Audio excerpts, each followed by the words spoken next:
Imaginez. Depuis plus de 10 ans, un iPhone perdu en 2012 continue de recevoir des appels. Des dizaines. Parfois des centaines par mois. Mais personne ne répond jamais. Pourtant, le téléphone est toujours allumé. Et ses photos sont toujours là. Comment est-ce possible? Accrochez-vous, car cette histoire est bien plus qu'une simple anecdote technologique. C'est un voyage au cœur de l'espoir, du deuil et de la mémoire à l'ère numérique. Tout commence en novembre 2012. Un homme nommé Derek perd son iPhone 4S dans le métro de New York. Ce n'est pas juste un téléphone. À l'intérieur, il y a des centaines de photos de sa fille de 3 ans, Emily. Des moments précieux, irremplaçables. Il cherche partout, mais ne le retrouve jamais. Le temps passe. Puis, en 2014, un inconnu le ramasse dans une rame de métro, et découvre quelque chose de vraiment étrange.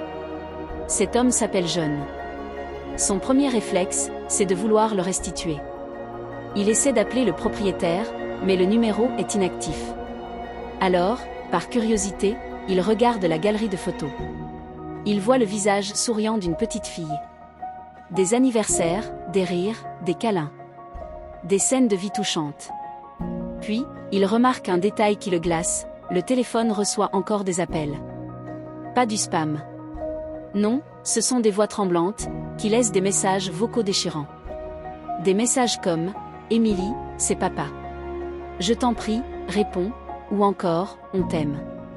Où es-tu » Intrigué et ému, John décide de faire des recherches. Ce qu'il découvre est tragique.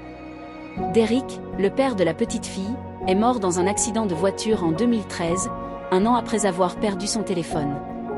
Sa fille Emily, elle, a été placée chez des proches éloignés.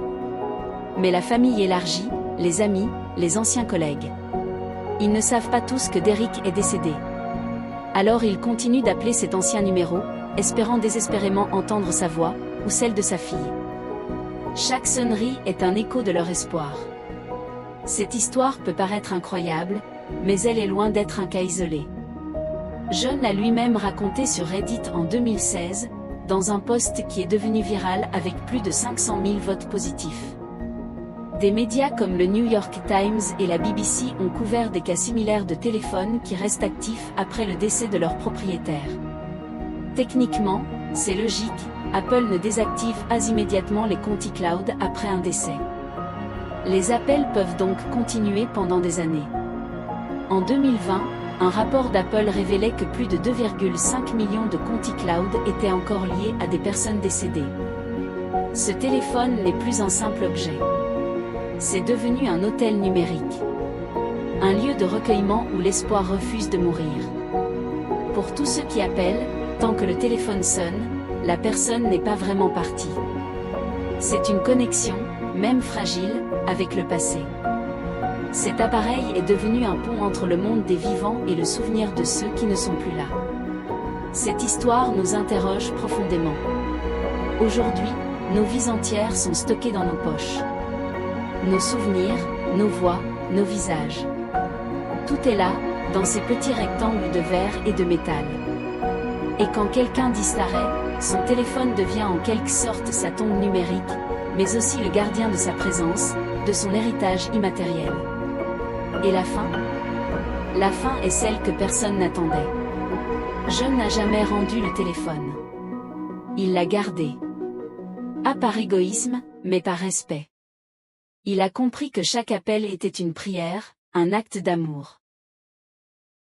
Et il ne voulait pas être celui qui couperait ce dernier fil, ce lien invisible qui unissait encore tous ces gens à Derek et à sa fille.